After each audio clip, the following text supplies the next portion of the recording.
minasyaitonirrajim. Bismillahirrahmanirrahim. Assalamualaikum warahmatullahi wabarakatuh. Para YouTubiah yang sangat saya hormati dan tresnani, alhamdulillah pada malam hari ini kita mau sowan, mau silaturahmi kepada salah satu narasumber, Ustadz Arif, di Cangaan, tidak jauh dari Rumah Antik. Moga-moga juga perjalanan bisa lancar. Terus terang, satu persatu para narasumber yang terdiri dari kiai dan ustadz itu kita sowani satu persatu, kita gelurakan untuk sowan, untuk silaturahmi kepada narasumber, supaya hubungan ini tidak sekedar hubungan formal, hubungan kerja antara kru dan narasumber, tetapi kita usahakan hubungan ini sampai kepada hati, sehingga kita sowan ke rumahnya masing-masing untuk berbincang-bincang masalah-masalah yang kira-kira bisa kita perbincangkan untuk kemaslahatan umat. Ngaten, ini sudah malam para YouTuber semuanya, kita mau berangkat ini, ngaten, monggo,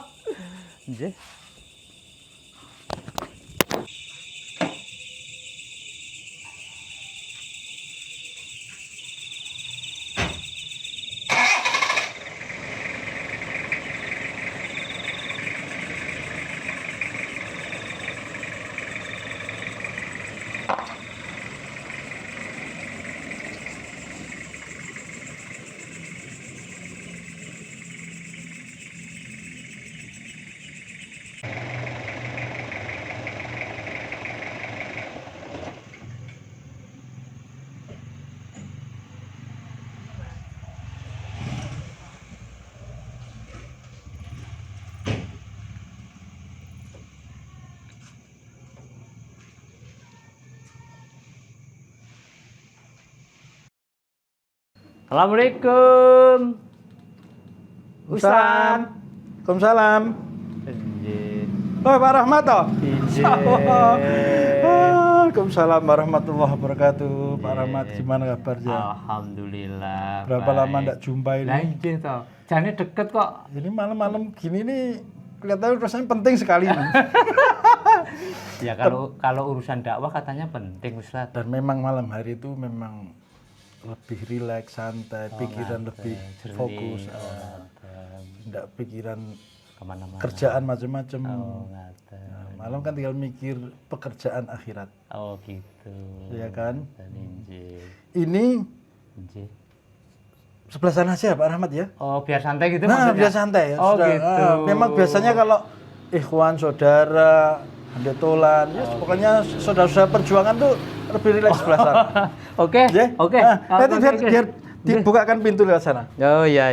Oh ngaten. Nggih. Oh nggih. Niki ya tak. Ya. A'udzubillahi minasyaitonirrajim. Bismillahirrahmanirrahim. Assalamualaikum warahmatullahi wabarakatuh. Waalaikumsalam warahmatullahi wabarakatuh. Para YouTuber semuanya yang sangat saya cintai dan hormati, alhamdulillah ini sudah masuk di ruangan sering Ustadz Arif menerima tamu, nonton Ustadz yang cukup santai dengan lesehan, yang biasanya acara silaturahmi kemarin itu semua pakai kursi Ustadz. Ini namanya special edition ini, lesehan gitu. Ya ibaratnya kan ini tidak saya sowan tapi saya ngaji kepada Ustadz Arif ini, lesehan begini ini. Saya yang merasa sangat terhormat, tersanjung Pak Cucup selaku senior saya ya. Kok yang muda malah disambangi atau didulani itu, Masya Allah, saya sampaikan terima kasih yang sebanyak-banyaknya ya. Mudah-mudahan silaturahim ini Allah limpahkan pahala yang besar buat Pak Rahmat sekeluarga beserta rekan-rekan ya yang itu. Amin Ustaz. Ini minumnya apa? Kopi ya? Boleh. Kopi. Saya tapi kopi pahit loh Ustaz. Sama, saya penggemar kopi pahit ini. Oh gitu. Ya, bikin kopi. Sebelum kopinya datang ngobrol diteruskan enggak apa-apa kan Ustaz? Ya memang kerjaan kita kan ngobrol. Gini Ustadz, tadi disebut saya memang tertarik untuk sowan atau nyambangi. Kalau yang sebut senior kan sebenarnya kan saya cuma senior umur saja, tapi kalau ilmu kan saya harus mengaji kepada panjenengan ini. Ilmu kan tinggal konsentrasi aja yang beda-beda ya. Oh Itu Pak Cucu. Karena latar belakang saya cuma pendidikan umum, ya ini ya terus terang saya harus banyak untuk sowan kepada para kiai dan para Masya ustaz. Allah, jazakumullah. Nah, supaya tidak ketinggalan jauh-jauh, kira-kira begitulah Ustadz. Insya Allah itu derajatnya tinggi sekali. Insya Allah. Tadi disebut sowan atau silaturahmi itu punya makna yang sangat luas. Ataupun ajaran kita bagaimana membahas tentang masalah silaturahmi ini Ustadz? Iya, kalau secara bahasa silaturahim itu kan menyambung tali rahim, tapi semangatnya adalah menyambung persaudaraan. Kan gitu. Jadi manusia hidup itu kan hakikatnya atau secara kodrat itu tidak mungkin bisa hidup sendiri.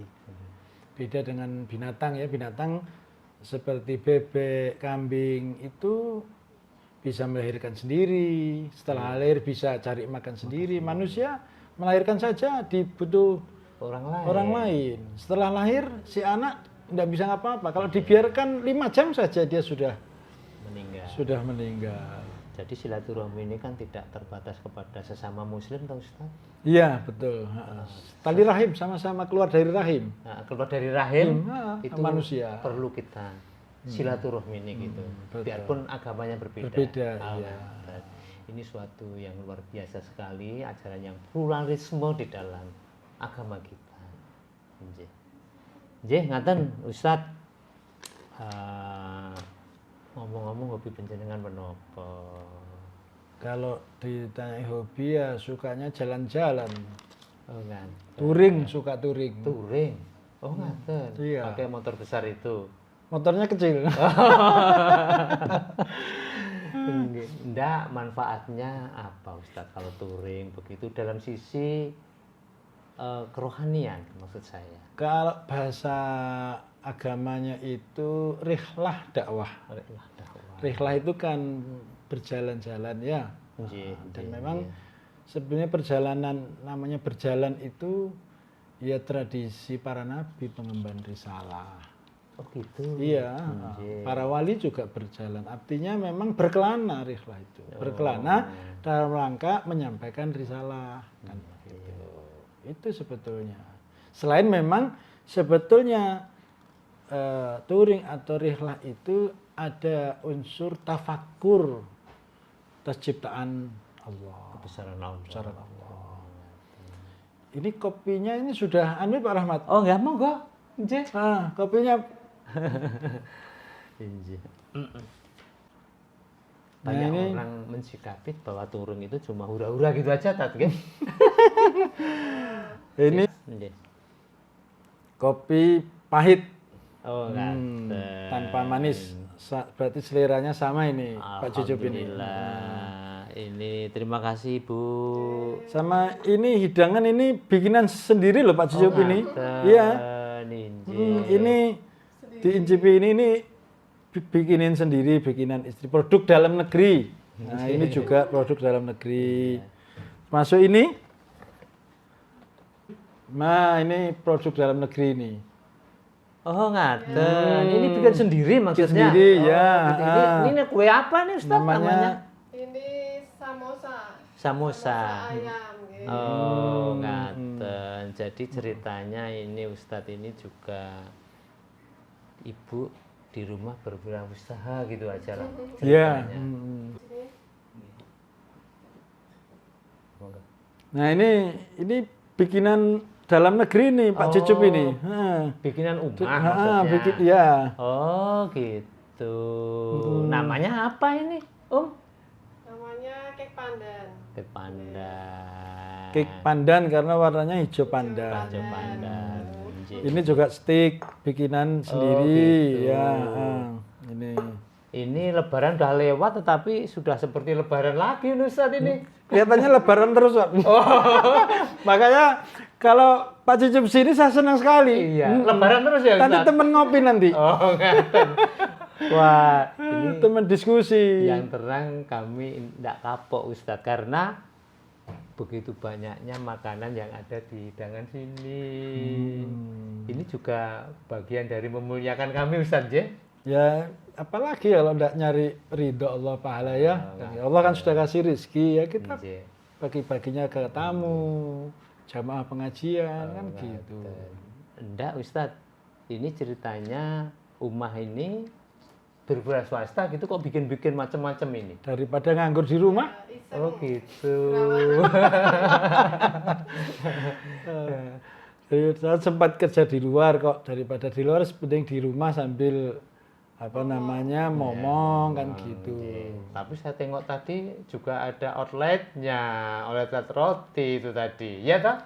Ya awalnya kan orang pesen-pesen, terus lama-lama ya sudah akhirnya buka outlet. Iya. Enggak. Memang di dalam Islam itu berwirausaha itu memang dianjurkan ngaten Ustaz.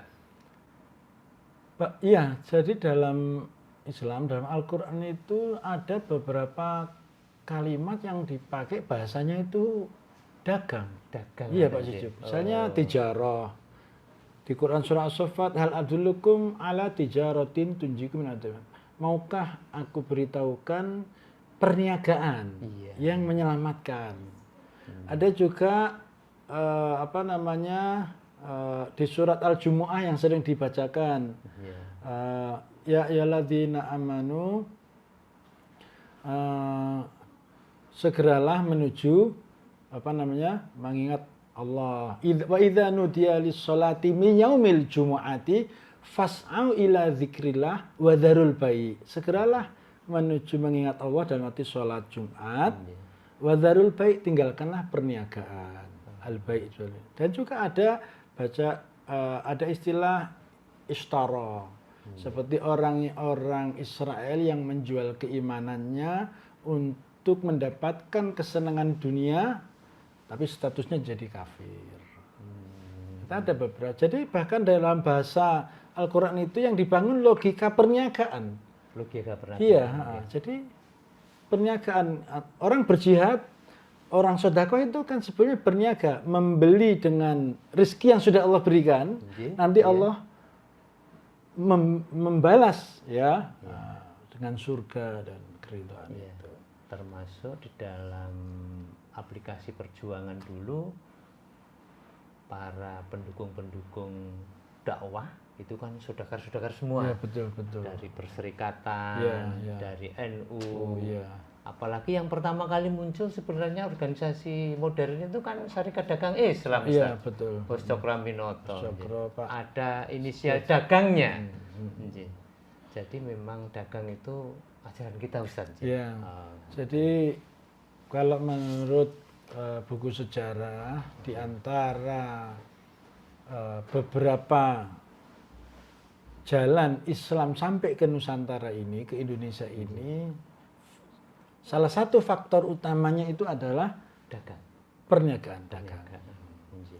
Walaupun memang kalau dari segi risalah Islam, keluarnya para sahabat atau tabi'in, zaman Nabi itu, sahabat atau tabi'in yang sampai ke Nusantara memang dorongannya sebetulnya bukan dagang, tapi memang menyebarkan risalah sambil berdagang. Tapi kalau menurut versi ilmu sejarah, yang kelihatan kan perdagangannya, dakwahnya baru menyusul. Padahal yang sesungguhnya memang kegiatan kaum muslimin adalah dakwah yang ditopang oleh dagang.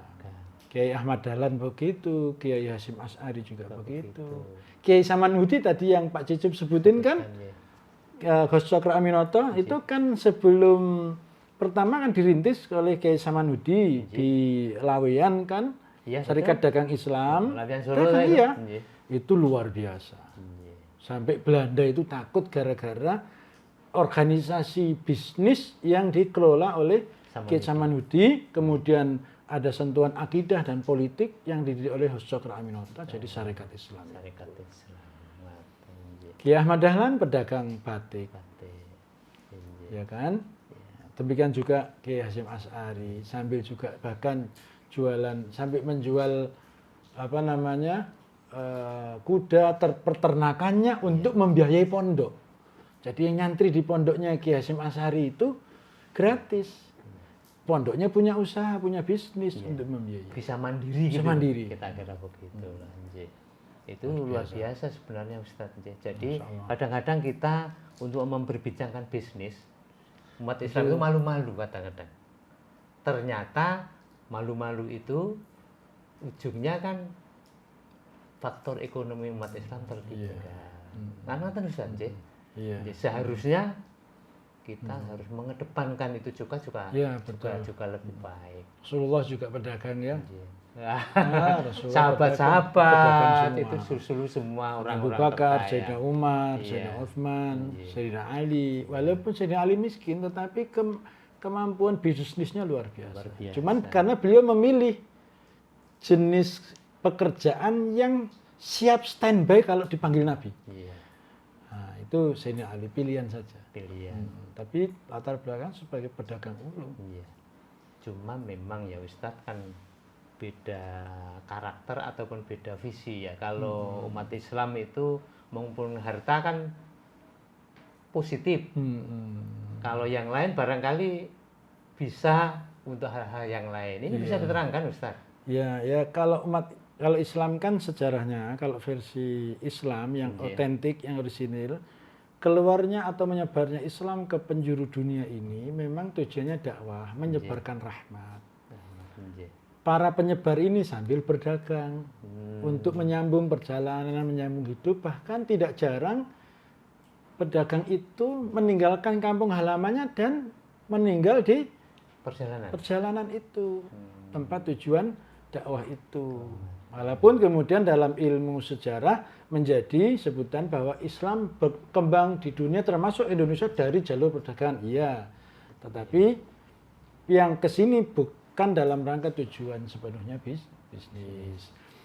Dan ketika Islam rahmatan lil alamin, Islam masuk di negeri-negeri yang tadinya bukan Islam, itu luar biasa. Tapi berbeda dengan yang tidak Islam.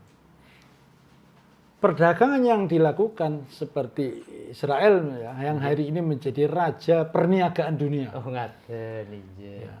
Apa yang dilakukan Israel, perniagannya Israel itu memang untuk menjajah umat manusia. Islam berniaga menyebar ke penjuru dunia untuk menyebarkan rahmat. Iya. Seperti nama Pak Cicup kan ada rahmatnya. Oh. Jadi filosofinya berbeda sekali antara agama kita Islam dengan Israel tadi. Ya, Israel. Ya. Tapi begini Ustadz, ini ngomong-ngomong tentang Israel ini kan sudah mulai gencatan senjata. Nah, kan Ustadz ini? Iya. Terus gimana ini masa depan Palestina? Monggo dicicipi. Oh ngaten. Dicicipi, Pak Cicup. Oh ya Robi. Saya tinggal dulu. nggih. Oh ngaten. Mau Temani anak-anak belajar. Oh, terima kasih. Terima kalau kasih. enggak ditemani ya namanya anak-anak Bisa main sendiri nanti. Nggih. Bismillahirrahmanirrahim.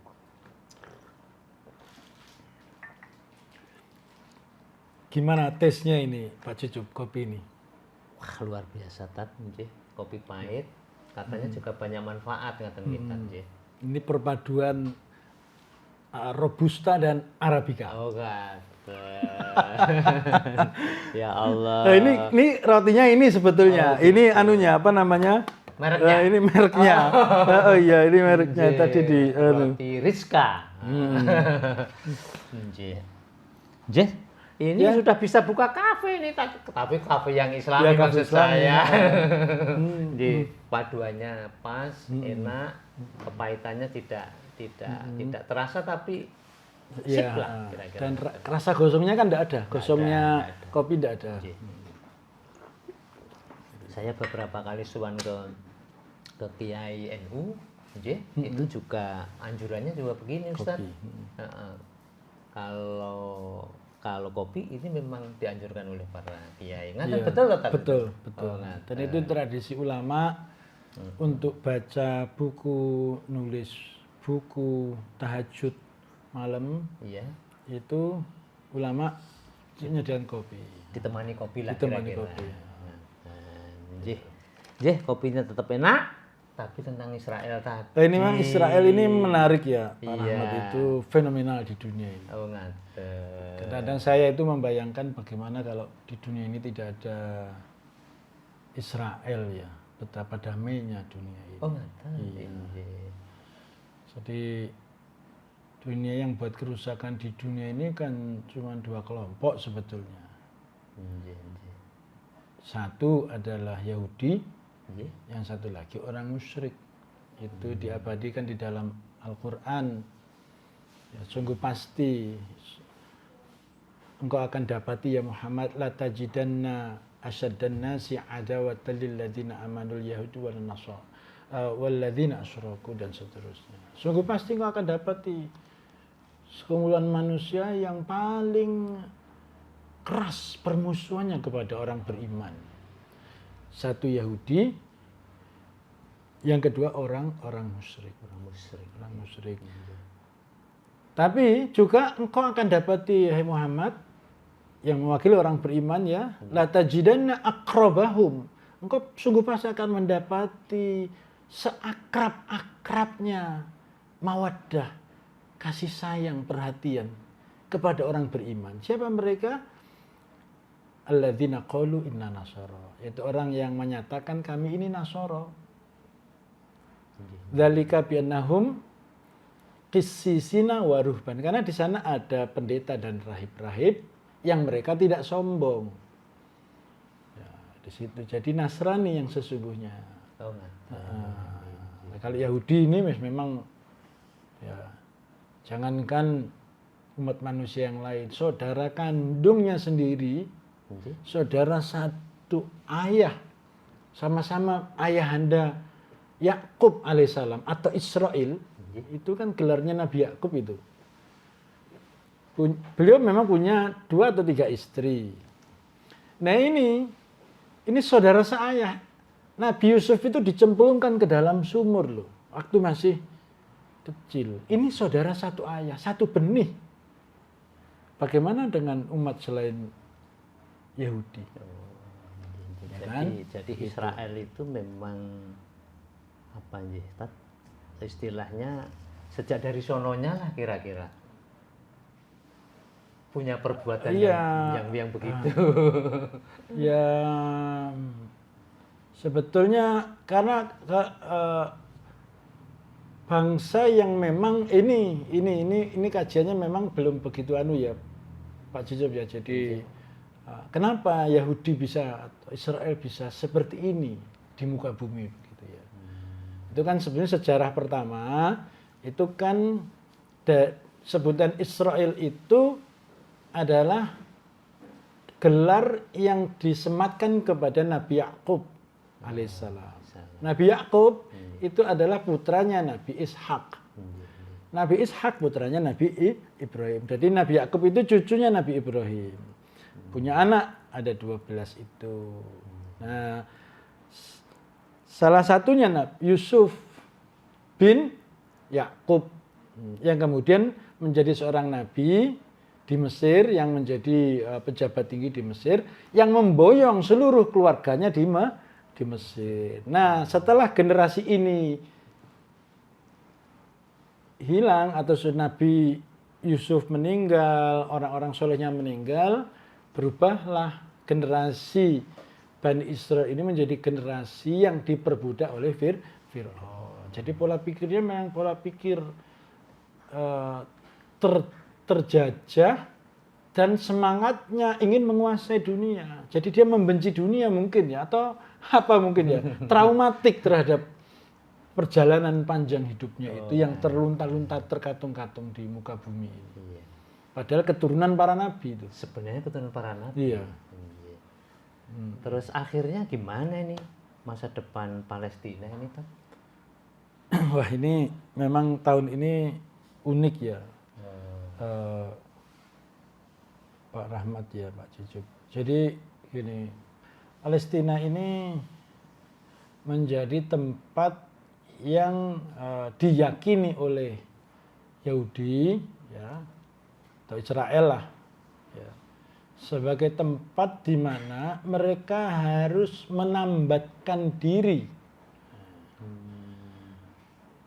Kenapa pilihan Palestina? Mereka meyakini ketika nanti sampai di Palestina kemudian melakukan ritual-ritual pengorbanan sapi merah, ya. Kenapa sapi merah? Karena dulu waktu zaman Nabi Musa ada pembunuh yang kemudian disembelih lalu dibangunkan mayatnya itu kan juga dari sapi. Mungkin itu ada hubungannya dengan itu. Nah, mereka salah dalam meyakini itu. Kemudian kalau sudah sampai di Palestina, di Yerusalem, di Baitul Maqdis atau kuil Solomon, the Temple of Solomon, karena memang kebesarannya Bani Israel itu pada zaman Nabi Sulaiman.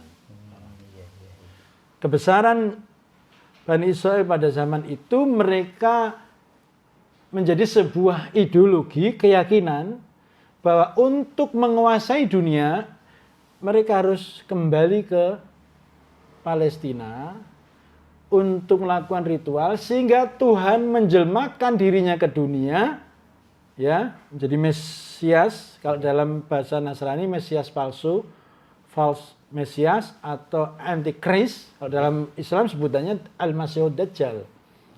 Nah, itu nanti turun mensahkan bangsa Israel menjadi penguasa dunia, begitu. Itu keyakinan mereka. Maka Palestina itulah yang dipilih. Cuman bagaimana Islam melihat itu unik sekali Pak Rahmat. Gimana uniknya? Gini, jadi ada sebetulnya lumayan tidak sedikit ayat-ayat yang menceritakan tentang bagaimana titik akhir atau rambu-rambu terakhirnya Israel atau Yahudi itu. Ada beberapa ya, tapi diantaranya ya di dalam Quran surat Al-Isra, surat 17. Surat 17 itu kan surat Al-Isra atau surat Bani Israel, namanya Bani Israel. Ya. Di ayat 104 itu Allah berfirman, wa qulna mim ba'dihi li Bani Israel uskunul arda fa idza jaa wa'dul akhirah ji'na bikum lafifa. Ini ayat ini menarik sekali. Surat 17 ayat 104. Dan ini termasuk menjadi sebuah tanda yang kita harus perhatikan dengan cermat ini Pak Cucup. Begini. Jadi di surat Al-Isra ayat 104 ini sebetulnya rangkaian dari beberapa ayat sebelumnya yang menceritakan tentang Allah selamatkan Bani Israel dari kejaran Fir'aun sampai menyeberang Laut Merah, ya, menyeberang lautan. Nah, ketika sudah nyeberang lautan, Fir'aun dan bala tentaranya mati, ditenggelamkan oleh Allah. Nah, setelah itu Allah berfirman, nah ini ayat ini tadi. Dan kami berfirman kepada Bani Israel sesudah peristiwa itu, tenggelamnya sudah selamat itu. Apa firman Allah kepada Bani Israel? Uskunul ardo. Menurut Syekh Mutawalli Asy-Sya'rawi, seorang ulama tafsir Universitas Al-Azhar Kairo, ulama besar tafsir Al-Azhar Kairo, Profesor Dr. Syekh Mutawalli Asy-Sya'rawi, beliau mengartikan ayat ini, uskunul ardo, menetaplah di penjuru bumi. Ya. Jadi Allah tidak memberikan Bani Israel itu seperti bangsa-bangsa yang lain. Bangsa Indonesia Allah kasih tempat di sini, bangsa Eropa bertempat, bangsa Jepang, bangsa Cina, Amerika, Australia itu Allah kasih tempat. Tapi semenjak peristiwa ini Allah berfirman kepada Bani Israel, menetaplah al-ardo itu bumi dalam arti yang luas. Berarti menyebar begitu loh. Fa idza ja'a wa'dul akhirah, nanti tiba saatnya menjelang hari akhir, kami kumpulkan kalian menjadi satu. Nah, coba itu Pak Jujub. Iya, iya. Di mana berkumpulnya kira-kira? Nah, itu saya nggak tahu. Palestina. Oh, di Palestina. Kenapa Palestina? Memang ada sejarah. Allah memang menyediakan satu tempat untuk Bani Israel ketika setelah selamat dari itu. Tapi kemudian memang ribet. Bani Israel itu ruwet sekali. Nah, jadi seperti ini kejadian Palestina hari ini kan sudah lebih dari 80% wilayah Palestina itu sudah dikuasai Israel. 80% itu. Lebih dari 80% sudah. Sudah yang tadinya segitiga ke bawah itu sudah tinggal berapa itu. Jadi seperti ayat tadi, nanti fa idza ja'a wa'dul akhirah. Jika tiba saatnya menjelang akhirah. Ya menjelang hari akhir, menjelang hari kiamat maksudnya, maka kami datangkan kalian menjadi satu. Lafifan itu berkumpul menjadi satu. Lafifan menjadi satu. Nah ini kan sudah semakin dekat. Kalau melihat ayat ini, itu seakan-akan ayat ini memberitahu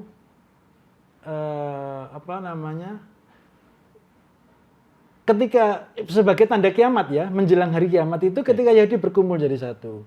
Tetapi di ayat lain, di dalam Quran surat 7 Al-A'raf, ayat 167, nanti ketika Yahudi ini berkumpul, Allah kirimkan orang-orang yang akan membawa penderitaan yang besar buat Bani Israel dengan seburuk-buruknya azab. Jadi sama-sama di akhir-akhir. Cuman yang ini belum terjadi ini dan ini kurang sedikit. Maka Syekh Mutawalli Asy'arawi itu menggambarkan justru Israel mendekati kehancuran di saat mereka berkumpul begitu. Ketika mereka tersebar, menyebar uskunul ardo, menetaplah di seluruh bumi, Allah beri kemuliaan kepada Bani Israel. Sangat kuat lah kira-kira. Kuat. Bahkan umat Islam sendiri berat untuk meraih kemuliaan mereka di dunia. Tapi ketika mereka berkumpul, Allah sebagaimana firman Allah itu sebagai bagian dari tanda akhir zaman, dan ketika berkumpul Allah akan kirimkan orang-orang yang akan mengazab Bani Israel dengan sekeras-kerasnya azab. Kapan itu pertanyaannya kan gitu Pak Jujub ya. Saya sudah batin ini. Pak Jujub penasaran kira-kira kapan ini? Ada yang Pak Jujub yang pernah dengar Syekh Ahmad Yasin, pendiri Hamas. Iya. Ya, pendiri Hamas. Salah satu faksi di Palestina maksudnya. Kan dulunya Fatah. Ya. Terus muncul Fatah itu pertama itu tokohnya kan Yasir Arafat. Nah, kemudian muncul perlawanan tidak resmi kan gitu toh. Namanya Hamas itu yang didirikan oleh Syekh Ahmad Yasin ini. Beliau mengatakan tahun 2027 itu menjadi titik kehancuran Bani Israel. Ramalannya begitu kan. Apa alasannya? Kan ditanya itu dalam sebuah wawancara di TV itu diwawancara. Kenapa angka 27? Seberapa yakin Anda dengan ini? Ya, beliau dengan alasan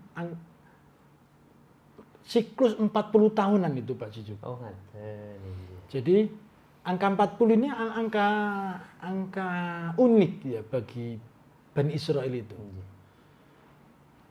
Ketika Bani Israel ditinggal oleh Nabi Musa, ketika Nabi Musa dipanggil oleh Allah, itu kan 40 hari di Bukit Tur Sina itu. 40 hari ketika kembali sudah bikin patung anak sapi. 40 hari. Ketika disuruh masuk ke Palestina waktu itu, sejarahnya itu, disuruh masuk ke Palestina, tapi syaratnya harus jihad. Dan aku akan beri kemenangan, kata Allah. Nah, Bani Israel nggak mau jihad. wahai Musa, kamu sendiri yang jihad. Ini Bani Israel begitu. Padahal sudah belasan kali Bani Israel menyaksikan keajaiban yang dari Nabi Musa itu. Anda berangkat sendiri saja yang Musa, akan minta nunggu hasilnya itu.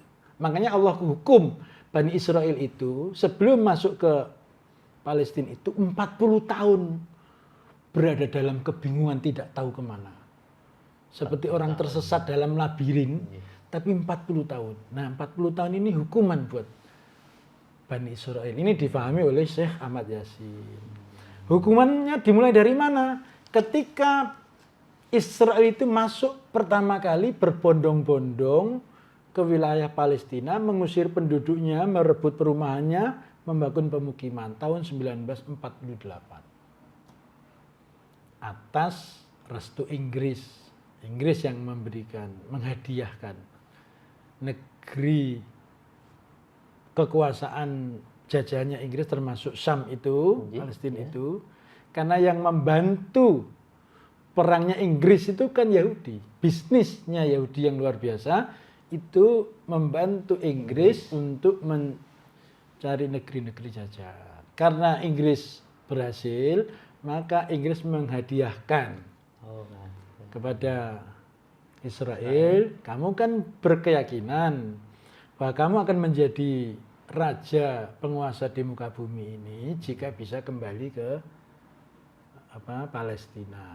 Tuhan akan memberikan kekuatan, kejayaan. Nah, itu tahun 48. Jadi 48. Sampai 40 tahun berikutnya kan 88 toh, Pak Cicup? Iya. Nah, 87-nya itu berdiri Hamas. Jadi masa 48 sampai 88 ini tidak sepenuhnya ada perlawanan dari bangsa Palestina. Hanya diplomatik. Ada peperangan terhadap Israel tapi negeri Arab, bukan Palestina. Bukan di Palestina. Ya, walaupun itu ya seperti Mesir, tapi kalah. Tahun 67 kalah. Negara-negara Arab sama Palestina kalah. Nah, masa 40 tahun inilah masa yang disebut periode Nakbah. Periode ya tidak ada perlawanan. Nah, mulai perlawanan setelah dibentuk Hamas tahun 87 itu. 40 tahun berikutnya kapan, Pak Cicup? 2027. Nah, nanti 2027. Ini ya pandangan seorang Syekh Ahmad Yasin. Ya, namanya pandangan seorang manusia yang alim ya. Ya bisa saja itu tidak sepenuhnya benar, tapi juga tidak bisa kita abaikan begitu saja. Tapi kan pasti kan juga harus ada dasarnya tadi. Dasarnya kuat lah kira-kira. Jadi ngaten Ustadz, ini sudah cukup panjang kita ngobrol-ngobrol. Jadi ngaten para YouTuber semuanya, billahi taufiq wal hidayah, fastabiqul khairat. Assalamualaikum warahmatullahi wabarakatuh.